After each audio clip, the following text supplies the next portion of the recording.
आइए, आज प्रभु भोज की विधि है और इस विधि में जाने से पहले हम सब अपने मनों में सारी बातों को एक तरफ रखते हुए अपना ध्यान परमेश्वर की ओर लगाएं और प्रभु से मांगे कि खुदावन, आज हम यहां साथ में तो बैठे हैं, लेकिन मेरी दुआ है कि आप मुझसे व्यक्तित्व रूप से बातें करें, मेरे जीवन के विषय मुझसे बातें करें, क्योंकि परमेश्वर वो है जो भीड़ में भी आपसे व्यक्तित्व रूप से आपका नाम लेके पुकारता है और आपसे बातें करता है। पिछले हफ्ते शायद गुरुवार या शुक्रवार की बात है, मैं रात को सोने गया और सोने के कुछ ही समय बाद मुझे एक सपना आया और वो मुझे ये भी पता नहीं कि वो सपना था या मैं जगा हुआ था, बट मैं लगभग सो चुका था और उस सपने में मैंने देखा कि मैं एक कमरे में हूं, अलग सा कमरा था और उस कमरे में मैं अकेला बैठा हूं, लेकिन अचानक से एक प्रकार का भय मेरे हृदय में आता है और मैं सोचता हूं कि मुझे डर क्यों लग रहा है, कि इस क्या बात है कि अचानक से एक प्रकार का भय मुझ पर छा गया।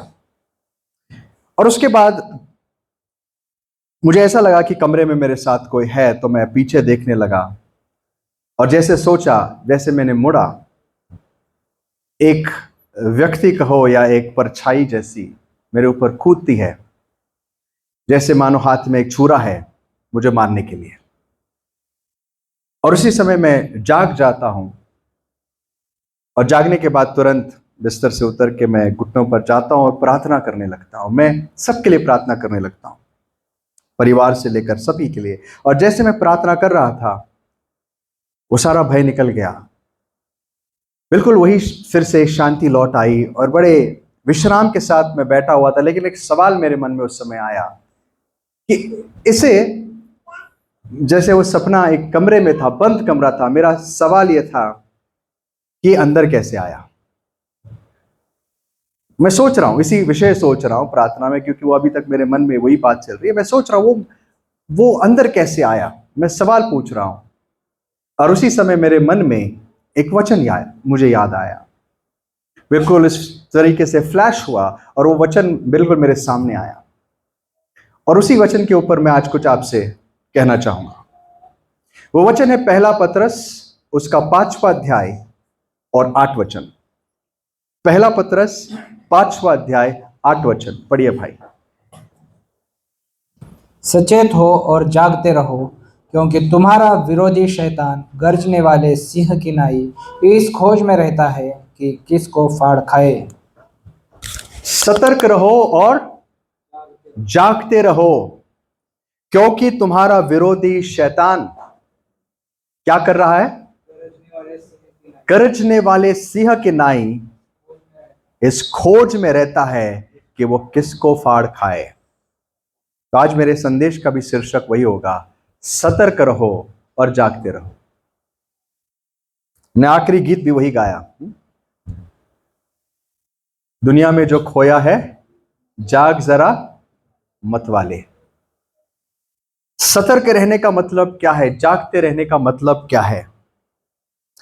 ये जो शब्द है बी अलर्ट और बी सोबर एंड वॉच, इसका मतलब है सोबर या सतर्क, उसका विरोधात्मक शब्द है जिसको हम मतवाला कहते हैं। शराब पीने के बाद जब एक इंसान के सेंसेस क्या हो जाते हैं? डल हो जाते हैं, उसको ध्यान नहीं रहता। शराब पीने के बाद इंसान की जो लेवल ऑफ अलर्टनेस होती है कि वो कहाँ है, उसके आजू बाजू क्या हो रहा है, उसके सराउंडिंग्स की, उसको पूरी तरीके से उसको होश नहीं रहता है। इसीलिए शराब पीकर गाड़ी चलाना बहुत रिस्की होता है, खुद के लिए और दूसरे के लिए भी। जो मतवाले हो जाते हैं उनको ये पता नहीं होता कि वो क्या कर रहे हैं। Their senses have become dull। उसी तरीके से आत्मिक तौर से हम सतर्क नहीं रहेंगे, अगर हम जागरूक नहीं रहेंगे तो हम डल हो जाते, वी आर नॉट अवेयर। हम इस बात से सावधान या हमें इस बात की जानकारी नहीं होती कि शैतान हमारे जीवनों में क्या कर रहा है। बाइबल कहती है अगर हम दुनियादारी में और पाप में ज्यादा समय बिताए तो हमारे सारे इंद्रिय काम करना बंद कर देते हैं। आत्मिक इंद्रिय, हमारा हृदय सख्त हो जाता है, इनसेंसिटिव हो जाता है, उसे कुछ समझ में नहीं आता। हिब्रू करास उसका 3 अध्याय और 13 वचन क्या लिखा है, देखिए हिब्रू करास 3 अध्याय और 13 वचन। वरन जिस दिन तक आज का दिन कहा जाता है, हर दिन एक दूसरे को समझाते रहो, ऐसा न हो कि तुम में से कोई जन पाप के छल में आकर कठोर हो जाए। जैसा तुम जानते हो क्या करो, एक दूसरे को दिन प्रतिदिन समझाते रहो। आज इस सेवकाई की हमें बहुत जरूरत है। आज हम आदी हो चुके हैं अकेले रहने में। बाइबल कहती है प्रभु अपनी कलीसिया से क्या एक्सपेक्ट करता है कि हम एक दूसरे को याद दिलाते रहे, प्रोत्साहित करते रहे, परिवारों में इस बात को याद दिलाते रहे कि हम क्या करें, एक दूसरे को याद दिलाओ कि ऐसा ना हो कि तुम में से कोई पाप के छल में आकर कठोर हो। कहीं ऐसा ना हो कि तुम में से कोई पाप के छल में आकर, पाप के छल में, द डिसीटफुलनेस ऑफ सिन। पाप एक ऐसी चीज है जिसमें एक इंसान खो तो जाता है, उसको बड़ा आनंद जरूर आता है, मजा आता है, लेकिन वही पाप उसे धीरे धीरे अंधा करने लगता है और उसे गूंगा और बहरा करने लगता है, इनसेंसिटिव करने लगता है। लेस्ट योर हार्ट्स बी हार्डन्ड, कहीं ऐसा ना हो कि तुम्हारा हृदय कठोर हो जाए। अगर हम पाप करने की आदत अगर हमें हो जाए, जिन पापों से हमने मन फिराया है, जिन चीजों से हमने अपने जीवन को पश्चाताप करके मुड़ाया है, उन चीजों में अगर हम फिर से गिरने लग जाए तो एक समय आता है वो चीजें करते करते हम इतने आदी हो जाते हैं कि उसका भी कोई फर्क नहीं पड़ता। हमारा हृदय हमें दोष नहीं देता और वही चीज हमारे हृदय को सख्त कर लेती है। इट्स अ ब्लाइंडनेस, एक अंधापन आ जाता है। तो इसीलिए हमें एक दूसरे को याद दिलाते रहना है, पर्सनल एनकरेजमेंट, पर्सनल फीडबैक, एक दूसरे से बातें करना, एक दूसरे को याद दिलाना, बार बार याद दिलाना कि हम किस रास्ते पर है, बहुत जरूरी है। क्योंकि अगर ये नहीं होता है तो एक समय आता है इंसान भूल जाता है कि वो किस रास्ते पर चल रहा है, कहां से उसने शुरुआत की, वो कहां जा रहा है। सो आज मैं इस विषय पर बात करूंगा जरूर, और मैं अंत में बताऊंगा कि सतर्क रहने का एक बहुत बड़ा हिस्सा क्या है, how can we stay awake. लेकिन उसके पहले मैं आपको यह बताना चाहता हूं कि जो शैतान जिस प्रकार से यहां पर दिखाया गया है एज अ प्राउलिंग लायन, कैसा, गरजने वाला सिंह। एक्चुअली गरजने वाला शायद इनकरेक्ट शब्द है, प्राउलिंग फाड़ खाने वाला। आपने अगर कभी नेशनल ज्योग्राफिक या किसी ऐसे वीडियो में लायंस को हंट करते हुए देखा है, शेर को, सिंह को शिकार करते हुए देखा, आप देखोगे शिकार कैसे करते हो। सबसे पहले वो छुप के बैठते, वो सीधे जाके किसी के ऊपर हमला नहीं करते, वो मौके का इंतजार करते। और जनरली वो ग्रासलैंड्स में होते जहां पर घास बड़ी बड़ी होती है और उसी रंग के वो भी होते हैं। उसके अंदर छुप के कैमोफ्लाज करके बैठते हैं और बिल्कुल मौके का इंतजार करते। उनको पता है कि शिकार कितने नजदीक आना चाहिए, कब सबसे ज्यादा वल्नरेबल है, कब सबसे ज्यादा कमजोर है, कब उसका ध्यान नहीं है। ये सारे वो कैलकुलेट करता है बैठ के, और जब उसे पता चलता है कि अब मौका सही है तब वो छलांग लगाता है, और तब तक शिकार के लिए बहुत देर हो जाती है। मुझे बड़े दुख होता था ऐसे वीडियोस देख के, उन बेचारे डियर या जो भी जाए उनके लिए बहुत बुरा लगता था, अरे गया, अभी ये तो गया है। उनको आभास भी होता, आप देखोगे कहीं ना कहीं वो जो हिरन है वो उठ के देखते रहे तो कुछ ना कुछ उसको सेंस होता है, कुछ गड़बड़ है। लेकिन बाद में पता चलता है वो यहां वहां देखते कुछ नहीं दिखता है, वो फिर से पानी पीने, अपना घास खाने, जो भी कर रही है वो करने लग जाती है और उसको पता नहीं चलता खतरा कितना नजदीक है। और पतरस नहीं, पवित्र आत्मा पतरस द्वारा हमें यही चित्र देता है। शैतान भी ऐसे ही ऑपरेट करता है, वो भी इसी तरीके से काम करता है। वो देखता है कि हम में से कौन किस समय सतर्क नहीं है, ध्यान नहीं दे रहा है, वल्नरेबल है, अब इसके जीवन में मुझे घुसने का स्थान मिल सकता है। This is my chance. So अगर हम सतर्क रहे तो इस हमले से बच सकते हैं। अगर हम सतर्क नहीं रहे तो हो सकता है बहुत देर हो जाए। मैं आपको कुछ एग्जाम्पल्स देना चाहता हूं कि शैतान कब इंसान के, विश्वासियों के जीवन में खास करके प्रवेश कर सकता है। क्योंकि एक तो देखो, विश्वासी जो है वो प्रभु के जन है। शैतान ऐसे ही हमारे जीवन पर हमला नहीं कर सकता, उसको हमारे जीवन में कोई अधिकार नहीं है।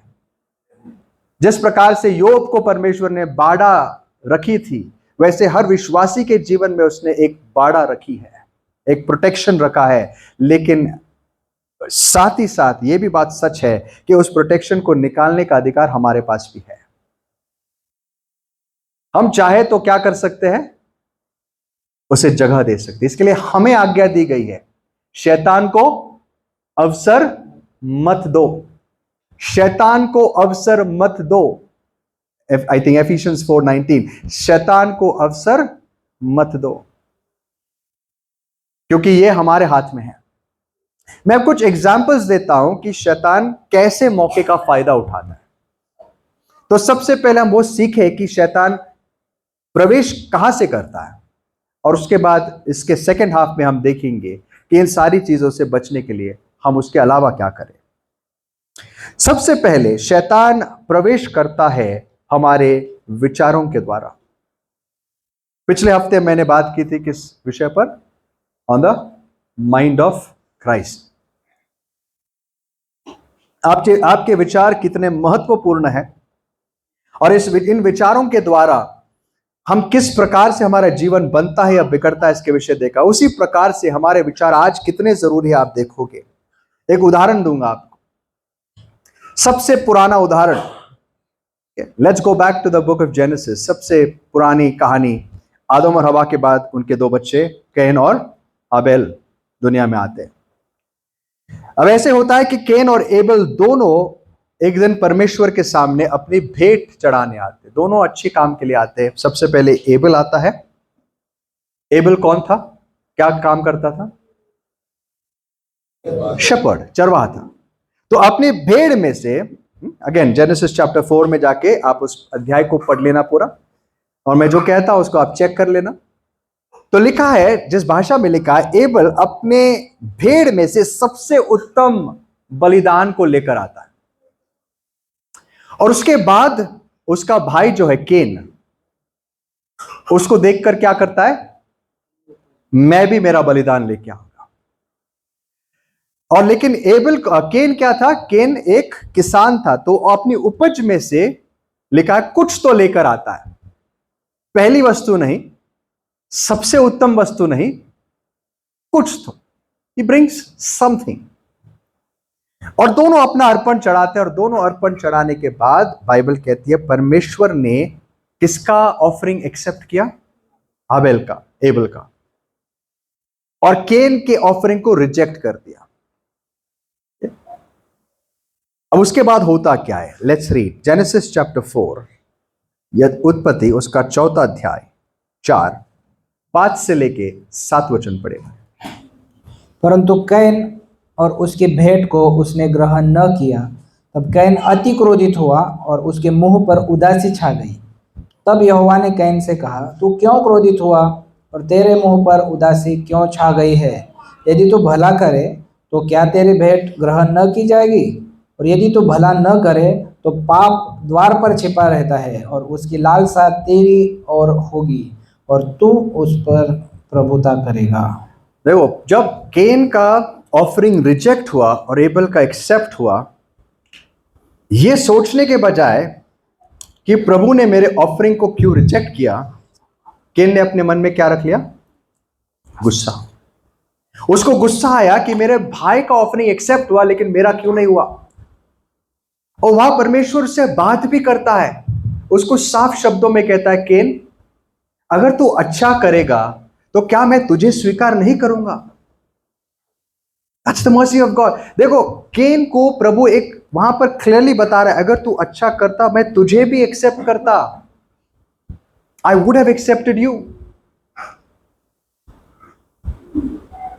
केन ऐसा नहीं था कि पहले से नाश के लिए ठहराया गया था।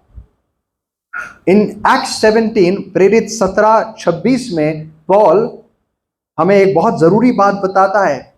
प्रेरित 17 और 26 में अथीनियों से बात करते समय पॉल हमें क्या बताता है, देखिए। उसने एक ही मूल से मनुष्यों की सब जातियां सारी पृथ्वी पर रहने के लिए बनाई है। हिंदी में मूल लिखा है, इंग्लिश में end of course the original Greek में, फ्रॉम वन मैन और वन मैन्स ब्लड, एक मनुष्य के लहू से उसने क्या बनाया? सारी जातियां बनाई। एक ही मां बाप की दो संतान, परमेश्वर भेदभाव नहीं करता। परमेश्वर ने कैन के चेहरे को देख के उसको रिजेक्ट नहीं किया, लेकिन उसने क्यों रिजेक्ट किया?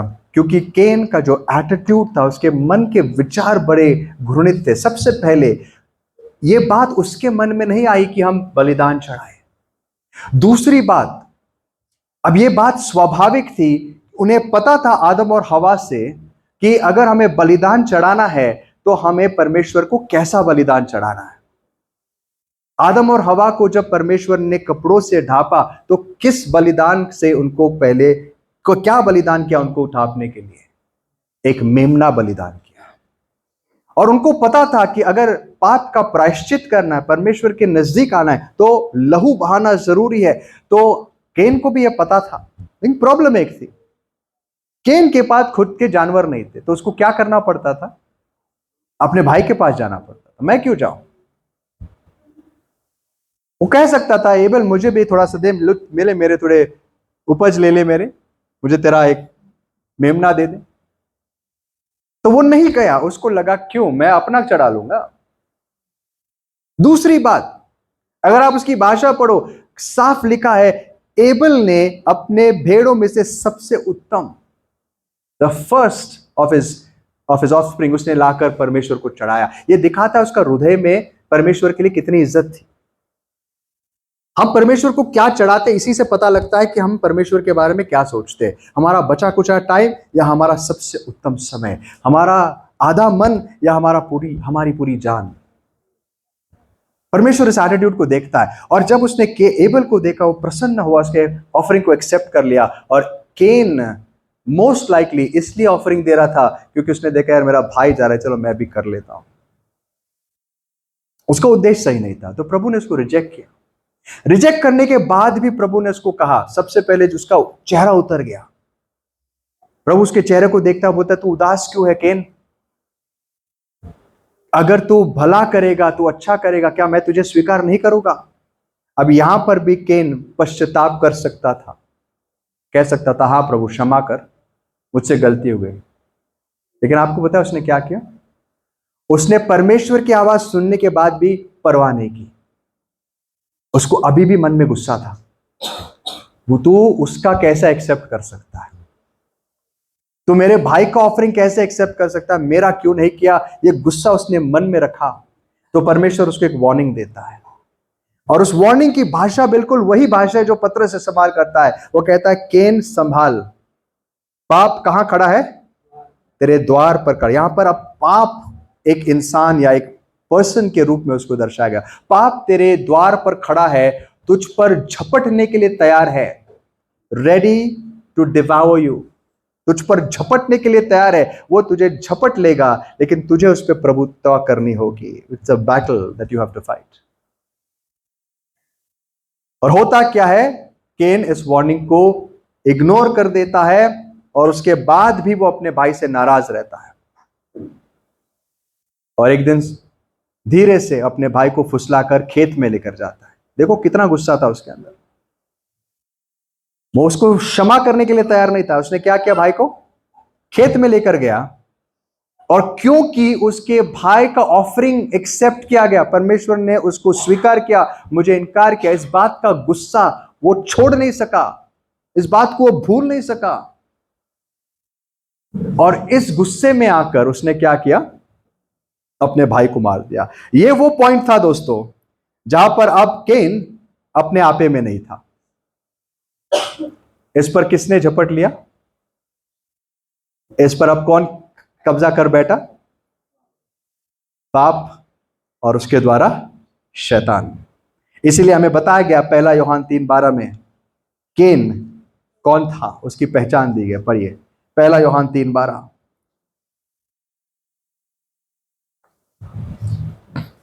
और कैन के समान न बनो, जो उस दुष्ट से था और जिसने अपने भाई को घात किया। और उसे किस कारण घात किया? इस कारण कि उसके काम बुरे थे और उसके भाई के काम धर्म के थे। क्या लिखा है? केन। लेकिन अगर आप इसके कॉन्टेक्स्ट को पढ़ो भाई, जरा इसके अगर आप उसी पहला यूहन्ना 3 और आप 4 से आगे पढ़िए।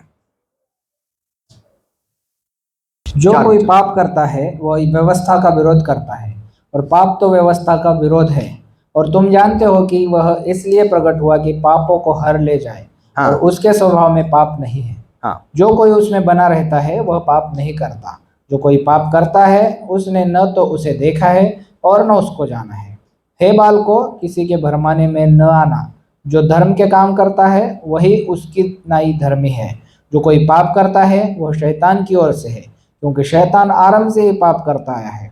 परमेश्वर का पुत्र इसलिए प्रकट हुआ कि शैतान के कामों को नाश करे। ठीक है, 8 वचन के इस पहले भाग पर ध्यान देना। जो पाप करता है वो किससे है? शैतान से है। The one who practices sin is of the devil. जो पाप करता है वो शैतान से है, क्योंकि शैतान शुरुआत से पाप करते आया है। जिस पाप के विषय परमेश्वर ने कैन को वार्निंग दिया कि यह पाप तुझ पर झपटने के लिए तैयार है, उस वार्निंग को कैन ने इग्नोर किया, नजरअंदाज किया, और उसी पाप के द्वारा शैतान ने उसके ऊपर कब्जा कर लिया। आज भी जो पाप के अधीन रहते हैं, जो अपने पापों से मुक्त नहीं होना चाहते हैं, वो शैतान के टारगेट्स बन जाते हैं, चाहे वो विश्वासी क्यों ना हो। इसीलिए हमें बहुत सावधान रहना है दोस्तों। अब ये सारी बातें कहां हो रही थी पता है? मन में। क्यों शैतान को मौका मिला? क्योंकि एक भाई अपने मन में दूसरे भाई के विरुद्ध गुस्सा लेके बैठा है और उस गुस्से को छोड़ना नहीं चाहता था।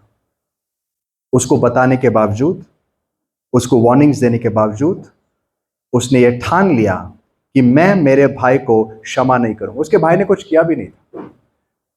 इसको गुस्सा था कि उसको परमेश्वर ने क्यों मान लिया, उसको क्यों एक्सेप्ट कर लिया और मुझे क्यों रिजेक्ट किया।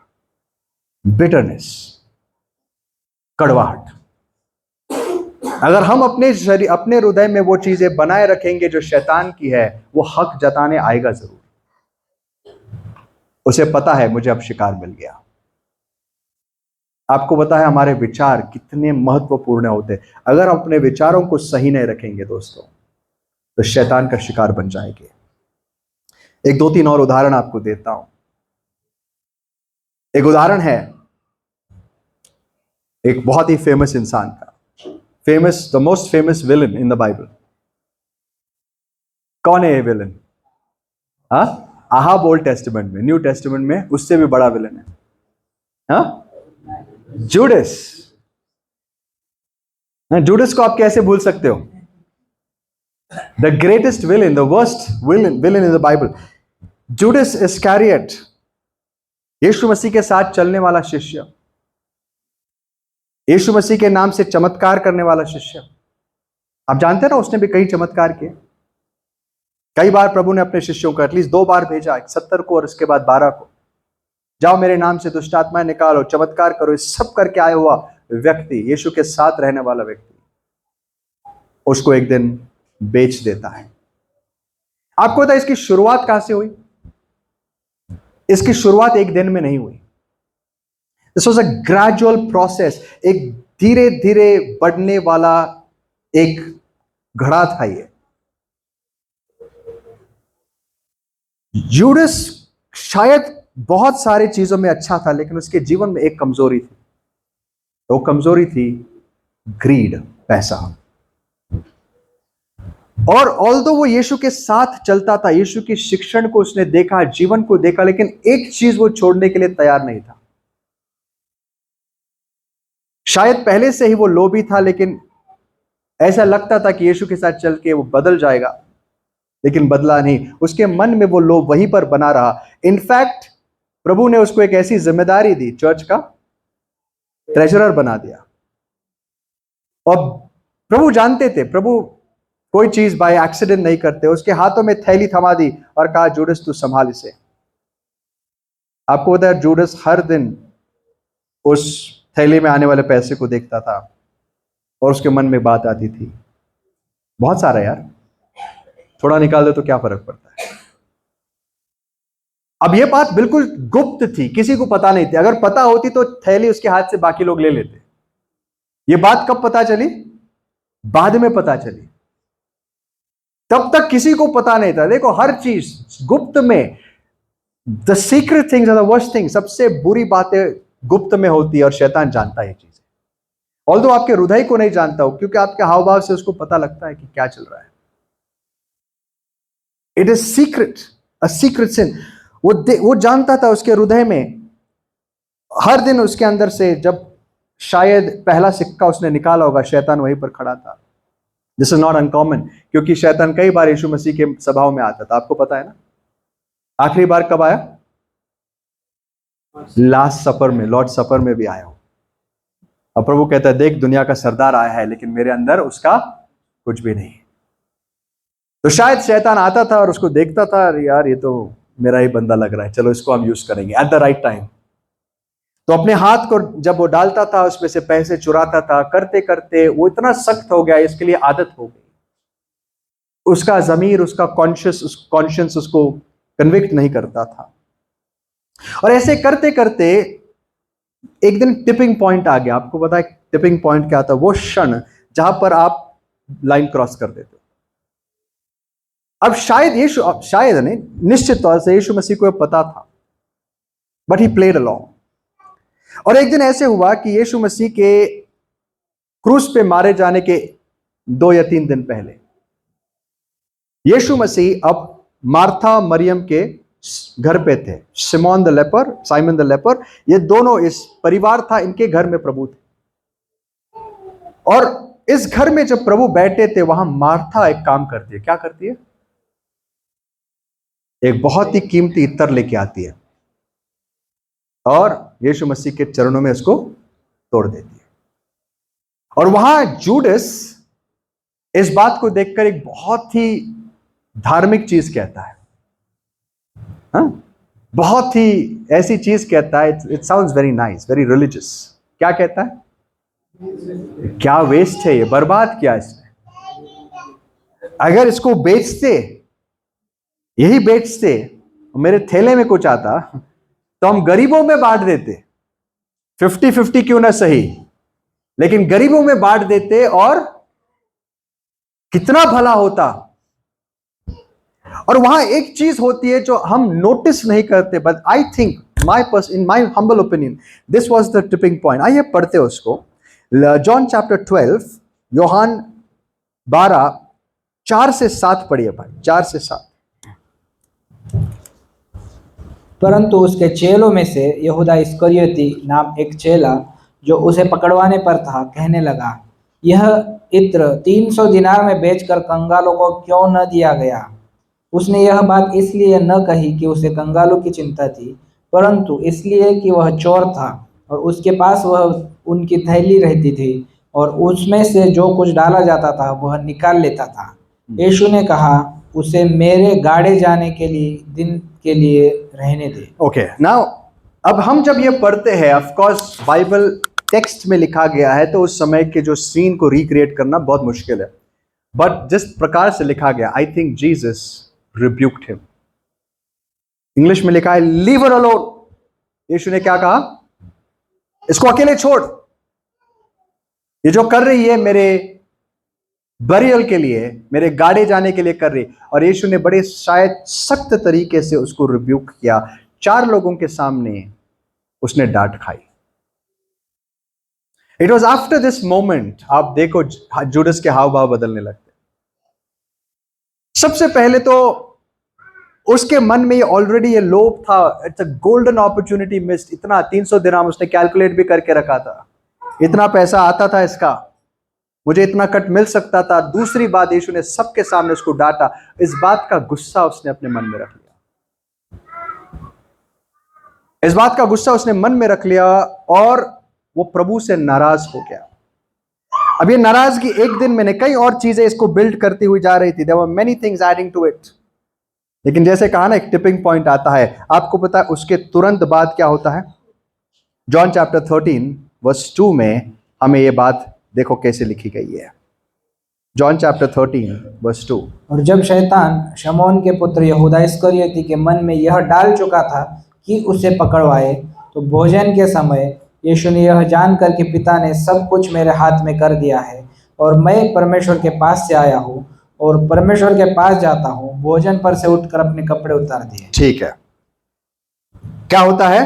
तुरंत उसके अगले चैप्टर में हम देखते हैं, अब यीशु मसीह आखिरी भोजन के लिए बैठे हुए हैं और यहूदा इस्करियोत के विषय एक बहुत इंपॉर्टेंट डिटेल हमें बताया गया है। क्या डिटेल बताई गई है? जब भोजन तैयार किया गया था, शैतान ने ऑलरेडी सिमोन के यहूदा के मन में क्या डाला था? उसको पकड़वा के देंगे।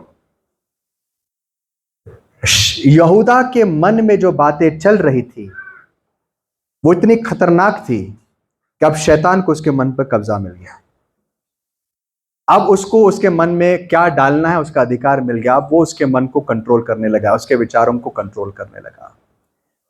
दोस्तों, जब हम शैतान के विचारों को अपने मन में रखते हैं, टाइम नहीं लगता जब शैतान अपने मन को हमारे विचारों को कंट्रोल करने लगता है। If you hold what belongs to him, it won't be long until he holds you.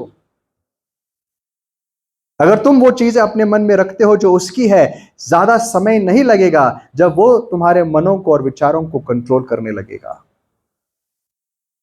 अब शैतान ने क्या किया? यहूदा के मन में ये बात डाल दी, उसको उसके मन में एक्सेस मिल गया, इसको पकड़ के दे। और आपको पता है क्या होता है? यहूदा वहीं पर बैठा हुआ है, ऐसे दिखाता है जैसे कुछ नहीं हुआ। That's dangerous. कई बार लोगों को इस चीज की परवाह होती है कि मैं लोगों के सामने सही दिखूं, लेकिन इस बात की परवाह नहीं होती कि जो परमेश्वर मेरे हृदय को देख सकता है उसके सामने मैं कैसा दिखता हूं। He pretended till the end. वो इस बात को, उस नाटक को, उस रूस को बनाए रखा उसने कि सब ठीक है, आई एम फाइन। और आपको पता है क्या हुआ? उसने यीशु के साथ भोजन भी किया। ये बहुत बड़ी खतरनाक बात की उसने। भोजन किया और जब भोजन करते करते यीशु से पूछा गया, जब प्रभु ने कहा तुम में से एक मुझे पकड़ के देने वाला है, तो यीशु से पूछा गया, यूहन्ना ने धीरे से पूछा, प्रभु कौन है? तो प्रभु ने क्या कहा? जिसको मैं खिलाऊंगा वही है। आपको पता है चैप्टर 13 वर्स 27 में क्या लिखा है? पढ़िए। चैप्टर 13 13 और 27 में लिखा है, उसी लास्ट सफर में। और टुकड़ा लेते ही शैतान उसमें समा गया। क्या हो गया? यीशु के हाथ से उसने रोटी खाई और टुकड़ा लेते ही शैतान उसमें समा गया। Look at the progression. सबसे पहले उसने नाराजगी को अपनाया, कड़वाहट, बुराई, लोभ, इन चीजों को संभाल के रखा। उसके द्वारा शैतान उसके विचारों पर कब्जा करने लगा। उन विचारों को लेके वो यीशु के साथ चलने लगा, बिना परवाह किए कि वो क्या कर रहा है, ये दिखाते हुए कि सब कुछ ठीक है। यीशु के साथ एक दिन रोटी तोड़ते हुए उसके अंदर कौन घुस गया? शैतान। और फिर वो अपने आपे में नहीं रहा, उसने वो कर दिया जिसके लिए आज भी पूरी दुनिया उसको कोसती है। He became the most famous villain on planet Earth. दुनिया का सबसे घृणित इंसान, जिसने हमारे प्रभु को पकड़ कर दे दिया। इसलिए दोस्तों बाइबल कहती है सावधान रहो। शैतान गरजने वाले, फाड़ खाने वाले सिंह जैसे इंतजार करता है वो किस पर झपटे। कभी भी अपने हृदय को अनगार्डेड मत रखना, अपने विचारों पर ध्यान देना कि हम क्या ऐसी कोई भी चीज लेके तो नहीं बैठे हैं जिसके ऊपर शैतान का कोई अधिकार है। चाहे वो कैन जैसी कोई कड़वाहट हो, यहूदा जैसा लोभ हो, गुस्सा हो, या आगे हम देखेंगे मनुष्य की प्रशंसा की इच्छा हो।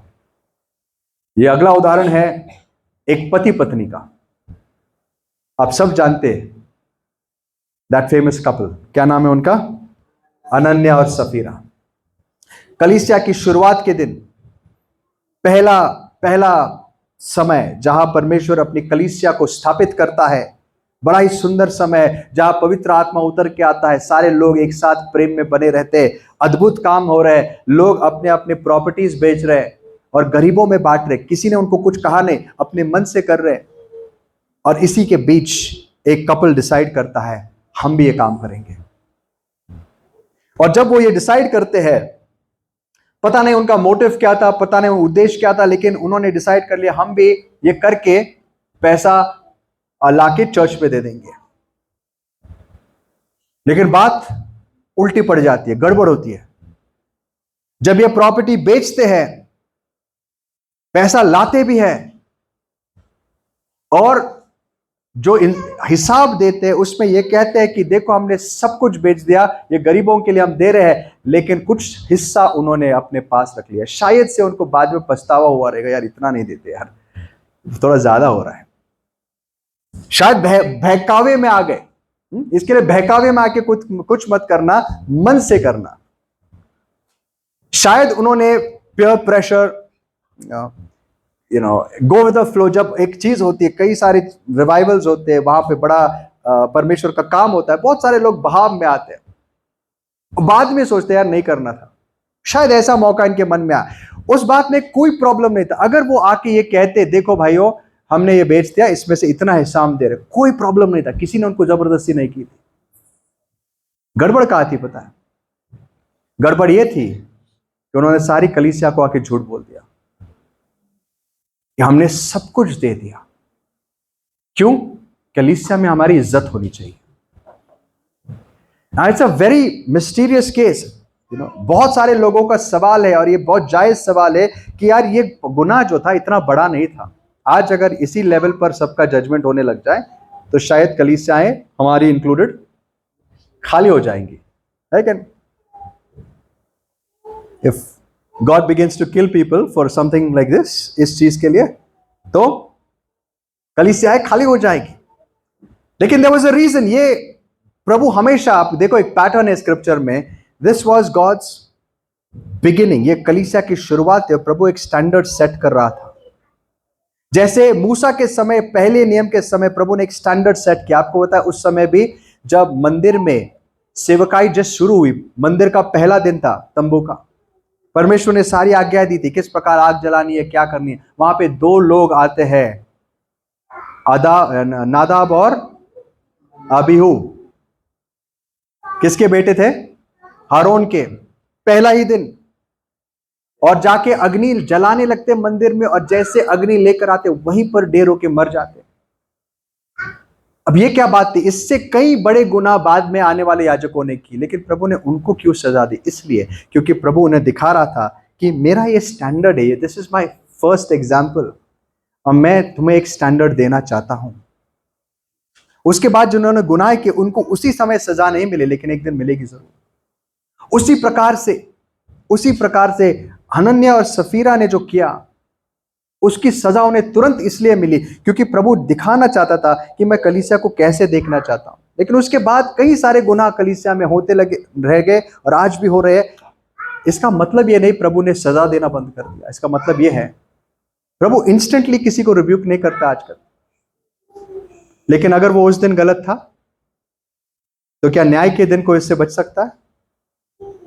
डिफरेंस सिर्फ इतना है, उनको उसी समय सजा मिली। अगर हम सावधान नहीं रहेंगे तो न्याय के दिन हमें उसी परमेश्वर के सामने खड़ा रहना पड़ेगा, कहते हुए प्रभु मैंने सोचा चलो कलीसिया के सामने थोड़ी इज्जत रखता हूं, मैं भूल गया आप हृदय देखने वाले परमेश्वर हैं। तो उन्होंने क्या किया? लोगों की इज्जत के लिए ये बताया कि हमने सब कुछ दे दिया। पतरस क्या कहता है पता है? अनन्या, जब ये तेरे पास था क्या वो तेरा नहीं था? क्या किसी ने तुझे कहा तूने बेचा तब भी वो तेरा ही था ना? क्या किसी ने तुझे कहा था लाके देने के लिए?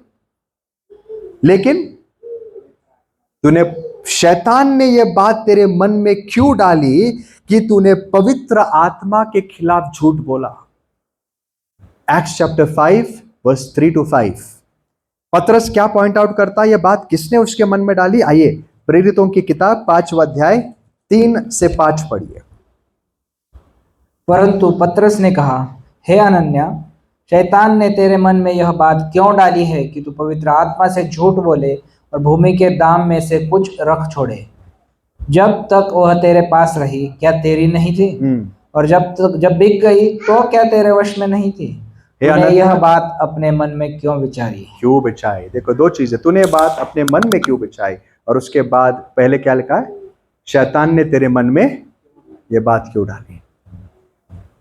जब अनन्या और सफीरा घर में बैठ के सोच रहे थे कि हम ऐसा ऐसा करेंगे, शैतान सुन रहा था और उसने उनके मन में एक बात डाली, काम करो, जाके सबको बोल दो तुमने सब दे दिया, धीरे से एक हिस्सा अपने लिए रखो, नाम का नाम हो जाएगा, पैसे का पैसा बच जाएगा। पैसा इशू नहीं था, इशू था जिस कलीसिया को हम घर मानते, परिवार मानते हैं, वहां पर जाके सरेआम सबके सामने झूठ बोलना, सिर्फ लोगों की इज्जत के लिए। दोस्तों ये उस दिन अगर गुनाह था, परमेश्वर की नजरों में इतना बड़ा गुनाह था, तो क्या आज ये परमेश्वर की नजरों में गुनाह नहीं है? बाइबल हमें बताती है, कलसीकरास 3:9 क्या बताती है? तुम मसीह के अंग हो, इसलिए एक दूसरे के साथ झूठ मत बोलो। पढ़िए भाई, कलसीकरास 3:9।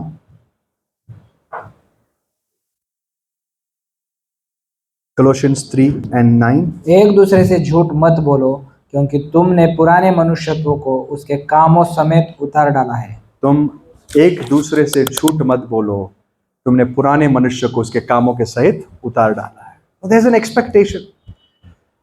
सो कहने का मतलब यह है दोस्तों कि जब हम अपने मन में ऐसी कुछ बात रखते हैं जो शैतान आके कह सकता है मेरी है, हम अपना जीवन बिल्कुल खतरे में रखते हैं। We open the door for the devil. और इसीलिए हमें सावधान रहना है।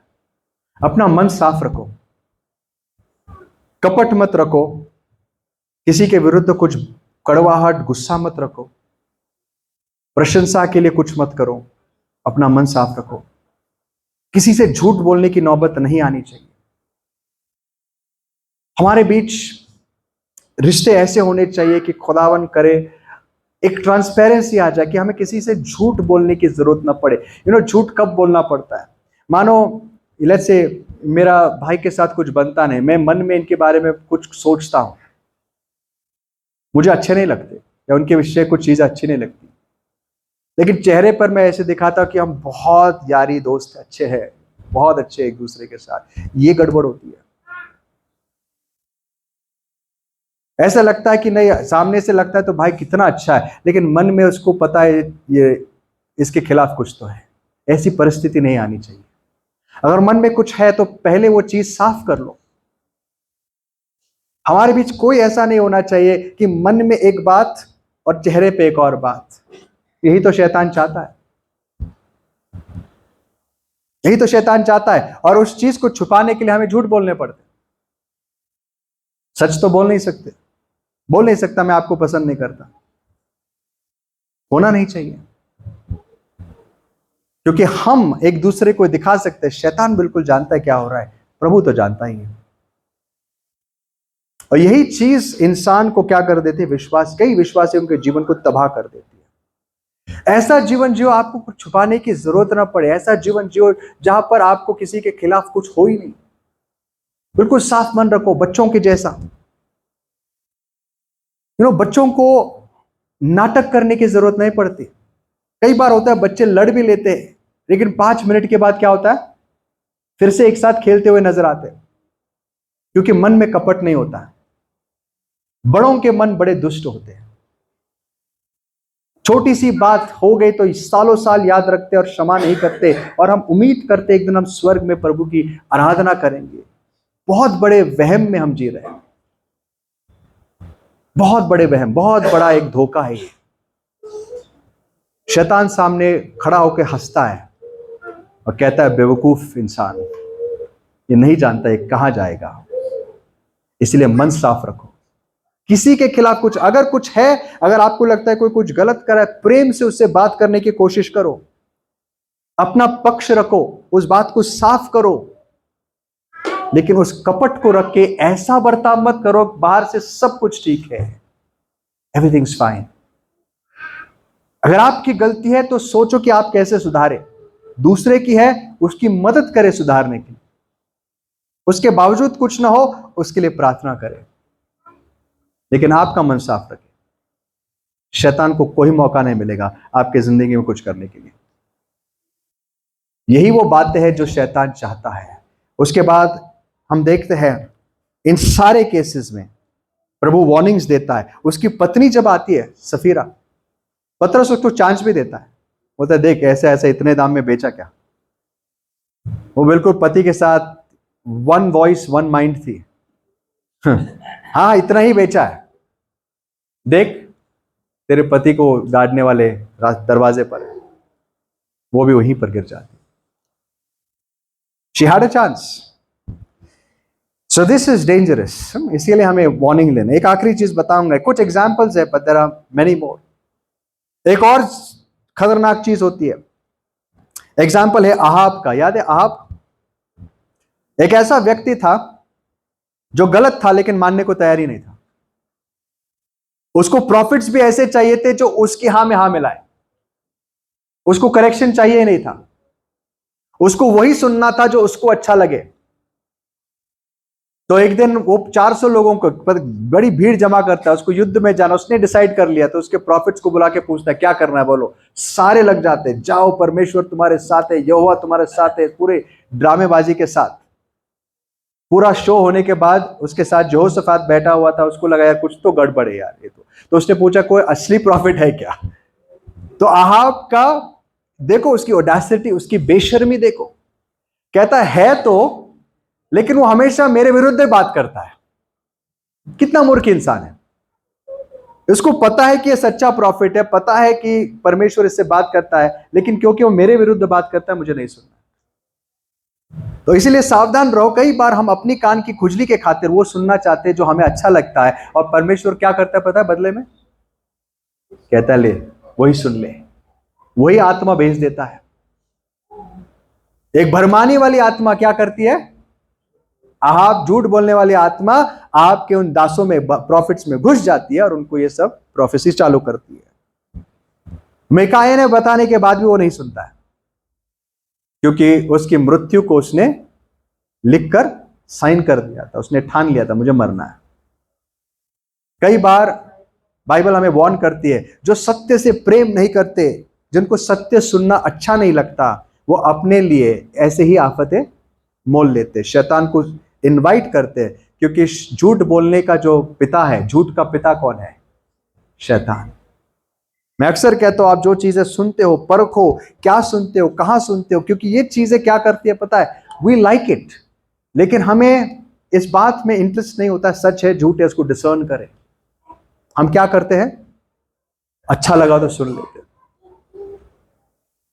खास करके जब वो हमारे सिचुएशंस को सूट करता है। और हम देखते हैं, this is an example, another example. Bible कहती है क्योंकि लोगों ने सत्य से प्रेम नहीं किया, परमेश्वर ने उनको अपने हाल पर छोड़ दिया और उनको भरमाने वाली आत्माओं से भर दिया। That's another entry point for the devil. Devil क्या देखता है, शैतान क्या देखता है? ये इंसान, इसको सत्य में कोई इंटरेस्ट नहीं है, इसको बस अच्छी अच्छी बातें सुननी है। So these are those things we need to be careful of. ये सारी चीजें हमें सावधान रहना है कि शैतान को कहीं हमारे जीवन में जगह तो नहीं मिले, और ये करने के लिए हमें जागरूक रहना जरूरी है, सतर्क रहना जरूरी है, अपनी परिस्थिति को जानना जरूरी है, और साथ ही साथ प्रार्थना करना जरूरी है। Pray about it all the time. प्रभु से बात करते रहो। दाऊद ने जैसे प्रार्थना की, प्रभु मुझे जांच कर देख, मेरे अंदर ऐसी कोई बात तो नहीं जो तेरे विरुद्ध है, मेरे अंदर ऐसी कोई बात तो नहीं जो तुझे बुरी लगती है, मुझे दिखा, और अगर है तो मुझे उससे पश्चाताप करने का अनुग्रह दे। कीप प्रेइंग, क्योंकि जब हम प्रार्थना करते हैं, पश्चाताप करते हैं, हम कन्फेस करते हैं, चाहे हमारे हृदय में कितना पाप क्यों ना हो, हमें बचने का मौका परमेश्वर देता है और उन पापों को हमसे दूर कर देता है। Pray all the time. उस रात मुझे इसी बात का बहुत स्ट्रॉन्ग इंट्यूशन आया, बहुत स्ट्रॉन्ग एक एहसास हुआ कि आज हमें प्रार्थना की कितनी जरूरत है, अपने लिए और एक दूसरे के लिए। आइए फिर से उस वचन को पढ़ते। 1 पीटर चैप्टर 5 में हम थे, वर्स 8, पहला पत्रस 5:8, और हम फिर उसके बाद प्रभु भोजन की विधि में जाएंगे। सचेत हो और जागते रहो, क्योंकि तुम्हारा विरोधी शैतान गरजने वाले सिंह की नाई इस खोज में रहता है कि किसको फाड़ खाए। सचेत रहे और जागते रहे, राइट? लेकिन कैसे? इसका जवाब पत्रस 1 चैप्टर पहले देता है। पहला पत्रस 4 अध्याय और 7 वचन में इसी फ्रेज को वो यूज करता है, लेकिन देखो कैसे। सब बातों का अंत तुरंत होने वाला है, इसलिए संयमी होकर प्रार्थना के लिए सचेत रहो। इट्स द सेम सेंटेंस, सचेत रहो और जागते रहो। किसके लिए? प्रार्थना के लिए। सचेत रहना मतलब रात भर जागते बैठना नहीं। सचेत रहना मतलब to be aware of your situation and pray about it. अपने परिस्थिति को जानो, अपने जीवन को जांचो और उसके विषय प्रार्थना करते रहो, ताकि शैतान को कोई दरवाजा ना मिले। जहां आपको गलती दिखती है तुरंत पश्चाताप करो। आपको पता है एक चीज से शैतान बहुत डरता है, वो चीज है पश्चाताप। क्योंकि वो जानता है जिस समय एक विश्वासी सच्चा पश्चाताप करता है, उसके गुनाह कितने बड़े क्यों ना हो, परमेश्वर उसे क्षमा करता है और शैतान को उसके जीवन में कोई अधिकार नहीं। इसीलिए बाइबल कहती है जो अपने पापों को कबूल करता है उसे अनुग्रह मिलता है, लेकिन जो अपने पापों को कबूल नहीं करता, उसको न्याय और दंड मिलेगा, उसको क्षमा नहीं मिलेगी। बस सिंपल चीज है। अगर हम अपनी गलती माने तो शैतान की ताकत, उसका अधिकार ऐसे ही खत्म हो जाता है। केन क्यों क्षमा नहीं पा सका? क्यों वो इतना दुष्ट बन गया? क्योंकि वो पश्चाताप करने से इनकार कर रहा था, मैं नहीं करूंगा। क्यों हनन्याह और सफीरा को जब मौका, हनन्याह का एटलीस्ट उसके पास मौका नहीं था, सफीरा सोच सकती थी, पतरस क्यों पूछ रहा है? अहाब सोच सकता था, यार ये मिकाया क्यों बोल रहा है? यहूदा भी सोच सकता था कि यार मैं जो करने जा रहा हूं, प्रभु ने कई सारे बार उसको कितने मौके दिए, लेकिन उसने एक बार भी नहीं सोचा कि जिस रास्ते पर मैं चल रहा हूं वो गलत है, प्रभु मुझे बचा ले।